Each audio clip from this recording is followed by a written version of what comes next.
PCP. Public enemy number one is drug abuse. Drugs are menacing our society. Drugs are bad, okay? They're dying because of poverty, like economic policies. They're polarizing our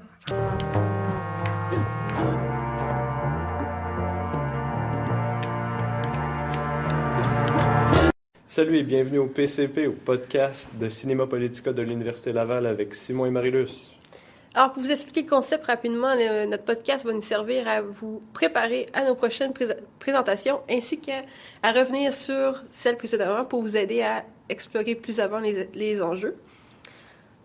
Par exemple, la capsule d'aujourd'hui sera sur la prochaine présentation de la gare de Ouibo et nous reviendrons brièvement sur le dernier événement qu'on a eu qui était sur l'industrie du ruban rose.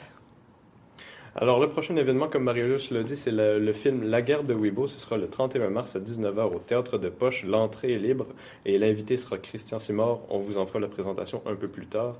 Puis le film est en version originale anglaise, mais avec des sous-titres français.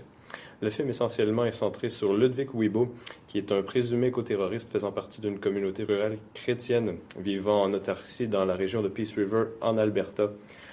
Sa communauté et lui, en fait, il lutte depuis plusieurs années contre l'industrie gazière et pétrolière qui cherche à exploiter ses terres. Bien entendu, le principal enjeu de la guerre de Ouibo, c'est l'environnement et l'industrie. La famille s'est établie en 1985 dans la région et à cette époque, ils ignoraient totalement ce qu'il y avait sous leurs pieds. Comme beaucoup d'autres propriétaires terriens. Et ce qu'ils avaient sous leurs pieds, c'était en fait l'une des plus importantes sources inexploitées de gaz naturel d'Amérique du Nord, en fait. Alors, rapidement, les compagnies se sont installées dans le coin peu après la venue de la famille. Ils font encore surtout de l'exploitation conventionnelle par des puits. C'est principalement, comme j'ai mentionné, du gaz naturel. Donc, pas de fracking à la fois. Non, pas à ma connaissance, il n'y a pas de fracturation hydraulique dans la région, ni de sable bitumineux, qui est dans l'autre côté, en fait, du nord de l'Alberta. Alors, dans le début des années 90, il y a eu des fuites de gaz corrosifs. Sour gas en anglais. Sour gas en anglais, exactement. Qui ont exposé des personnes et des animaux de la communauté de Ouibo. On parle que ça a causé, par exemple, des brûlures, des maladies cutanées, des fausses couches, et il y a également eu présence d'eau contaminée. Donc, c'est vraiment les conséquences de l'exploitation qui ont forcé la main de Ouibo. À la base, c'était pas un fanatique, un éco-terroriste. C'était simplement quelqu'un qui entendait mener sa vie et ne pas menacer des institutions par la violence. Ouais, il n'a jamais souhaité non plus devenir une figure de proue de l'environnementalisme en Alberta. Et pourtant, c'est ce qu'il est devenu. Au début, c'est sûr que leur première réaction, ça a été de passer par les médias, d'appeler à l'action les politiciens. Bref, les canaux de communication habituels et ceux qu'on prescrit pour résoudre un problème communautaire. Oui, et bien entendu, si ça n'a pas fonctionné, bien entendu dans le sens où sinon il n'aurait pas eu ses penchants éco-terroristes. Ouais. Ou c'est ça qui pousse plutôt le gouvernement et la police à le considérer comme un éco-terroriste. Ouais. Donc, suivant cette première tentative-là, Ouibo décide de continuer la lutte en montant la pression avec, entre autres, un autre de ses collègues qui était membre de la communauté, Richard Boonstra. Ils ont eu des moyens de protestation tels que des routes barricadées, du vandalisme, jusqu'à l'explosion de puits même. Ouais, cette campagne de sabotage a commencé vers la fin des années 90 et a duré jusqu'au début des années 2000. Ça a mené à des représentations très négatives de Ouibo et de sa communauté dans les médias. À ce sujet, le réalisateur du film, David York, a mentionné qu'en raison des actions de la communauté, il est devenu très facile pour les médias d'attaquer, de critiquer le mouvement en entier et même le mouvement protestataire écologique dans son entièreté. Ces représentations-là ont mené, entre autres, à un malheureux incident vers la fin des années 90 où des adolescents ont décidé d'aller payer une visite à la communauté de Ouibo dans la nuit. Et ça s'est conclu avec la mort d'une des adolescentes qui était venue rendre une visite. Cette mort n'a jamais été résolue. On n'a jamais réussi à mettre la culpabilité sur personne. Cependant, si cet incident-là n'a pas mené à d'arrestation ou à la punition, Weibo a comparu devant la justice pour d'autres charges en 2001. Il a été condamné pour vandalisme, possession d'explosifs. Au total, il a écopé de 28 mois de prison et il en a servi entre 18 et 20, soit le 2/3. On n'est pas trop sûr, ça dépend des sources des médias pour la durée exacte du séjour en prison de Weibo. Alors, à suivant ça, ça a été plus calme, disons. Jusqu'à la fin de 2009. Ouais, en fin 2009, il y a eu des événements en Colombie-Britannique qui est à peu près à 1 heure de la communauté de Weibo, qui sont très proches de la frontière, où il y a eu du vandalisme et des explosions de puits de pétrole de la compagnie Encana. Weibo a tout de suite été soupçonné Naturellement, en raison de... de son passé. Ouais, exact. Et ça l'a mené à une arrestation de Weibo en janvier 2010, début janvier.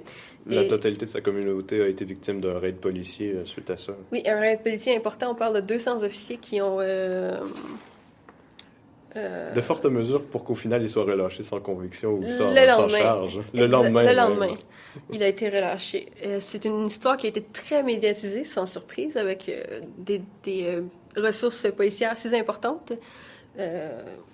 Pour un homme innocent au final. Il faut savoir que Ludwig Weibo est décédé en 2012, donc ça fait faire bientôt 2 ans. Et dans tes notes, il est écrit que la GRC a eu une requête étrange par rapport à sa mort. Oui, cette requête étrange était de quelques jours après la mort, parce qu'il faut savoir qu'il n'a pas été enterré, il a été déposé dans une crypte. Le GRC voulait avoir accès au cadavre de Weibo pour prendre ses empreintes digitales. Les empreintes d'un mort. Oui, les empreintes de mort, ce qui a beaucoup surpris les membres de sa famille et qui ont bien sûr n'ont pas accédé aux requêtes de la GRC. Ils ont aussi contacté leur avocat à Edmonton, qui n'a jamais entendu parler d'une telle requête. Un autre enjeu important soulevé par le film, c'est religion et mode de vie. Oui, bien que ce n'était pas dans les intentions du réalisateur d'entrer dans ce sujet-là. Puisque c'est un athée et il voulait pas qu'il y ait un conflit entre sa vision des choses et puis celle de Weibo qui est un fervent croyant.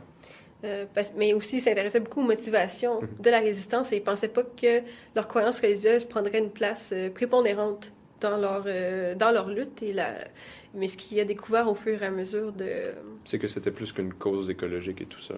Oui, c'était beaucoup en lien avec justement la façon dont ils se voient eux-mêmes et le mode de vie qu'ils ont choisi et les croyances qu'ils ont. Il faut savoir qu'ils sont des chrétiens qu'on dit ascétiques. C'est des gens qui pratiquent essentiellement la simplicité volontaire qui est prescrite par la Bible, sans toutefois être des Amish. Donc, il y avait l'Internet, la télé, ce qui a amené David York à constater que Weibo et la communauté avaient parfaitement conscience du regard qui était porté sur elle. Ils ont aussi une technologie assez avancée sur place pour développer leur communauté. On parle de panneaux solaires, ils ont des bâtiments plus industriels. Ils ne sont pas non plus contre la médecine moderne, mais ils ont plutôt une approche qui est holistique, qui mélange la médecine moderne avec des médecines plus naturelles. Mais ils ont quand même un trait qui est, on pourrait argumenter, moins avancé avec l'aspect de la soumission des femmes. Oui, on parle où c'est selon parce qu'ils suivent justement les chrétiens ascétiques, c'est qu'ils suivent à la lettre ou selon une certaine lecture des Écritures saintes, dont un de ces points qu'ils suivent à la lettre, c'est la soumission des femmes par rapport à leur mari. Mais bien que les femmes sont soumises, elles ne sont pas discrètes, elles ne restent pas cachées, dissimulées, elles prennent leur place dans la vie communautaire. Sinon, une de leurs modes de vie, c'est la vie communautaire. Ils partagent presque tout, sauf leurs épouses et leurs sous-vêtements. C'est une citation à peu près littéraire de ce que les membres de la communauté disent. Pour revenir sur la friction entre les croyances du réalisateur, qui est un athée, et celle de Weibo, il y a eu certains problèmes au niveau de leur interaction lors de la réalisation du film. Oui, on parle particulièrement que David York a été expulsé de la communauté à 2 reprises pendant les 70 jours de tournage sur 2 ans, dans lesquels il a fait le film. Il faut savoir aussi que la difficulté à négocier avec la famille, qui est assez méfiante due à ses problèmes judiciaires et tout, ne voulait pas nécessairement participer au projet. Et c'est ce qui a poussé David York, en fait, à réaliser le film. C'était un nouveau monde un peu pour David York qui avait l'habitude plutôt de produire des séries télévisées et de faire de la scénarisation. Oui. Et le film a été coproduit par la firme de David York, qu'il a fondé en 2006, 52 Media Inc. et l'ONF. L'invité qu'on aura pour la représentation, c'est Christian Simard, le directeur de Nature Québec. Christian Simard s'est beaucoup impliqué en politique, même avant d'être directeur de Nature Québec. Il a été, entre autres, il a eu un mandat comme député fédéral. En tant que directeur de Nature Québec, il fait partie et il a fondé plusieurs coalitions au Québec. Par exemple, pour le Québec et meilleure mine, la coalition du Saint-Laurent, le mouvement Sortons le Québec du nucléaire et la mobilisation gaz de schiste. J'imagine qu'il était contre le gaz de schiste. Oui. Et c'est sûrement dans ses fonctions, particulièrement de ces coalitions-là, qu'il va venir nous parler pour l'événement du 31 mars prochain, qu'on vous rappelle, a lieu au Théâtre de Poche. Un dernier mot sur Weibo qui va nous servir de transition avec notre récapitulation sur la dernière présentation, c'est qu'il est décédé en 2012, n'est-ce pas? Oui. D'un cancer de l'œsophage.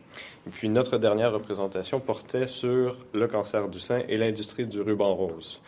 Alors, le 10 mars passé, on vous présentait l'industrie du ruban rose de Léa Poul avec June Marchand, professeure au département d'information et de communication de l'Université Laval. Comme conférencière.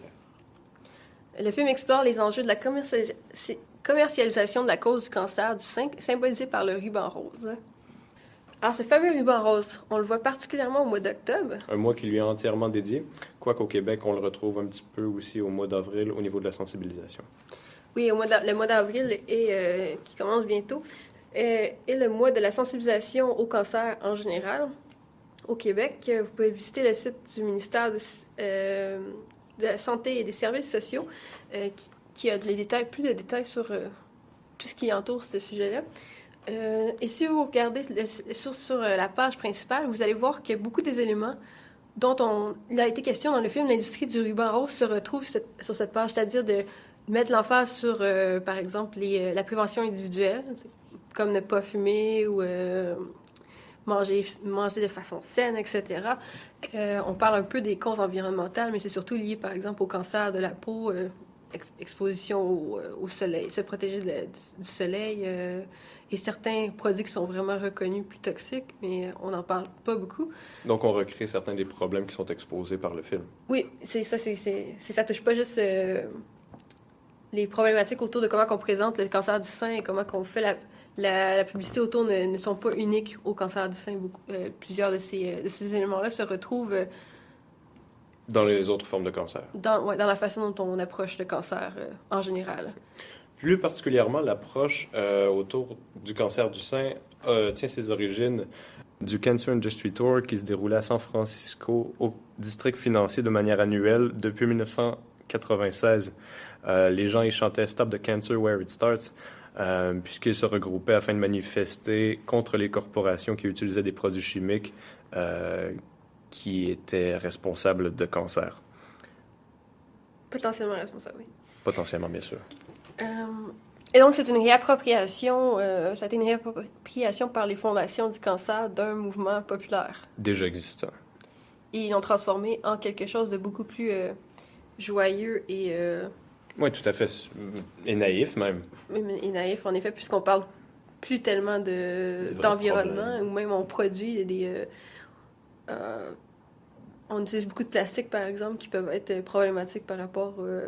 Et puis ça, on le fait passer sous silence pour mettre à l'avant une version toute rose du cancer, toute joyeuse. C'est vraiment un des effets les plus décriés dans le film. La façon dont il l'apporte, c'est avec le terme « la tyrannie de l'enthousiasme », en anglais « tyranny of cheerfulness ».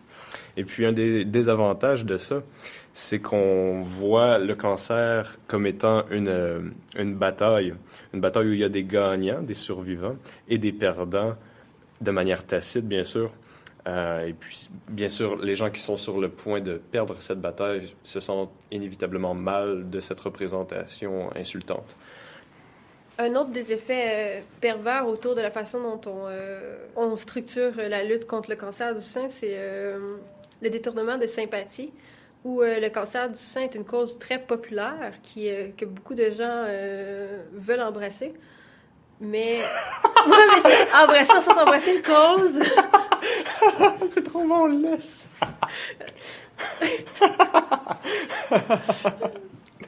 Bien sûr. Qui ne voudrait pas? Ouais, parle pour toi. Bon, ok. Et donc, ce qui ressort de ça, c'est qu'il y a des cancers plus sympathiques que d'autres. Oui, puis il y a des cancers qui se retrouvent, en fait, des victimes de cancer qui se retrouvent à être jaloux, ni plus ni moins, du cancer du sein parce qu'ils n'ont pas la même attention. À un point même qu'une dame a été citée dans le livre Plus fou que ça, tu meurs, à dire qu'elle se trouvait jalouse du rose. Cependant, un des aspects positifs relevés par le film, c'est le cancer comme clé de croissance personnelle. Par ça, on entend des victimes du cancer qui, retrouvées face à la mort, changent leur perspective, changent leur objectif, bref, leur façon de vivre.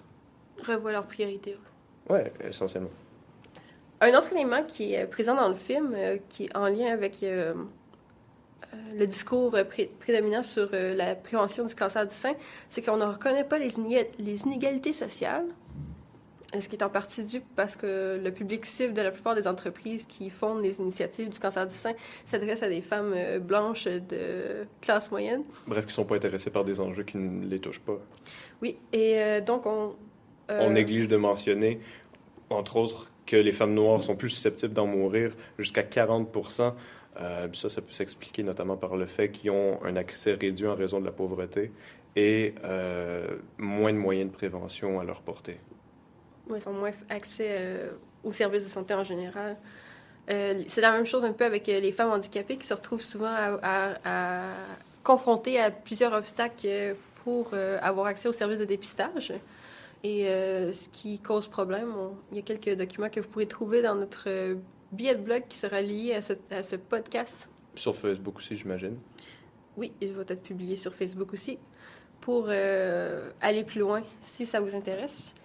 En parlant de prévention et de dépistage en lien avec une des techniques qui est beaucoup mise de l'avant durant toute la promotion autour de la lutte contre le cancer du sein, c'est la mammographie et elle est pas de plus en plus remise en doute, mais certaines personnes la mettent en doute. Et avec raison, notamment le docteur Miller qui va jusqu'à affirmer que le taux de mortalité reste identique avec mammographie ou non.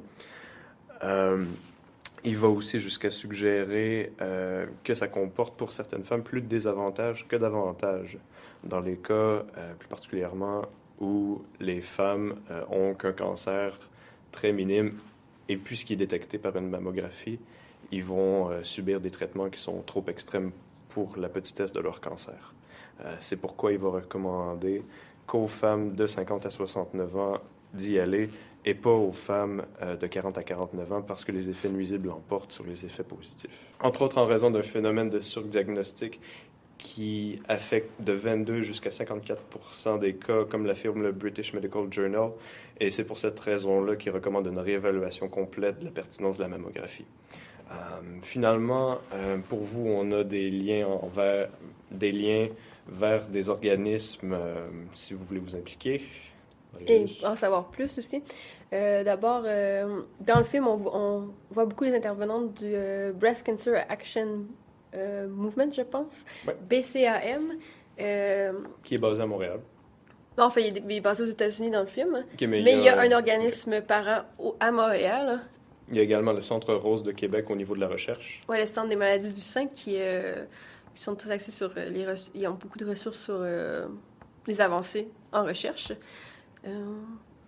Il y aura plus, vous trouverez plus sur notre billet de blog sur différentes choses, entre autres sur les causes environnementales. Il y a quelques recherches qui ont été faites surtout par des organismes à but non lucratif qui vont plus loin, dont un rapport très étayé du BCAM Montréal. Comme on vous l'a mentionné au début, après la représentation du film, il y avait la conférencière June Marchand, qui est enseignante à l'Université Laval, qui est venue discuter et répondre aux questions. June Marchand nous disait qu'on ne doit pas blâmer spécifiquement les compagnies, mais plutôt le système qui les encourage à prendre de pareils choix. Oui, une des choses qu'elle nous expliquait, entre autres, c'est que dans le contexte présentement, les produits se ressemblent beaucoup, et le seul moyen pour les entreprises de se différencier est par l'image, dont une des choses très présente dans l'image, c'est les causes auxquelles les entreprises s'associent pour les raisons de charité et de soutien financier. Puis ça fait tout simplement en sorte que les gens vont être plus portés à aller vers une compagnie qu'ils perçoivent comme étant plus morale et plus engagée. Alors qu'en vérité, c'est pas nécessairement le cas. On a juste à prendre l'exemple d'American Express qui promettait des dons pour chaque achat, mais lorsqu'on lit le fine print, les petites écritures, on se rend compte que American Express, qu'importe la somme de l'achat total, elle a donné qu'une scène. Oui, il faut vraiment faire attention. Il peut y avoir des bonnes initiatives, mais il faut, c'est ça, lire et s'informer avant d'embarquer dans n'importe quoi. Alors pour conclure, on a des suggestions pour vous, Marius. Oui, on a le film, un autre documentaire à visionner, si vous voulez, qui a été fait par un réalisateur de la ville de Québec, Samuel Matteau. C'est un film qui porte sur le cancer du sein, mais qui donne une perspective plus intimiste, puisque ça relate le combat de la mère du réalisateur contre le cancer du sein. C'est donc une autre facette de la lutte. Oui, exactement. En plus, c'est fait localement, c'est super intéressant. Il y a un autre projet de documentaire qui s'en vient bientôt, qui n'est pas encore sorti, Pink Blue, à surveiller, parce que ça traite d'un sujet qui est... Dans le reste des autres médias, ou même dans la présentation en tant que telle au mois d'octobre, c'est-à-dire le cancer du sein chez les hommes. Si les enjeux autour de la publicité sociale vous intéressent en général, il y a une série qui a été faite à Télé-Québec l'automne dernier et qui est en ligne, qui s'appelle 30 secondes pour changer le monde, et qui parle, à chaque épisode, ils ont une thématique particulière, une cause particulière, comment elle a été traitée en publicité, en marketing. Et bien entendu, il y a un épisode au succès du cancer du sein, ou du succès marketing, c'est-à-dire. Vous allez trouver les liens sur notre billet de blog, encore une fois, pour aller écouter ça si ça vous intéresse. Et puis sur Facebook aussi. Et sur Facebook aussi. Et sinon, quelques lectures, juste un rappel, le film L'industrie du ruban rose est basé sur le livre Pink Ribbon Inc. de Samantha King. Et on a également le livre Plus fou que ça, tu meurs de Véronique Lettre. À vous suggérer. Ouais. Alors c'est tout pour nous. On vous reverra lors de la prochaine représentation pour le film La guerre de Weibo le 31 mars. Un deuxième podcast devrait suivre après ça. Pour ce podcast-ci, on doit remercier Hélène de nous avoir dégoté les locaux et Lou pour nous avoir passé l'enregistreuse qui a rendu tout ça possible. On est ouvert à vos commentaires, vos suggestions sur Facebook. On interagira avec vous sur cette plateforme, mais sur le podcast également par le futur. Alors merci de votre écoute et à la prochaine. À la prochaine. Busy Bee. They're dying because of poverty, by cruel economic policies that are colonizing around the world.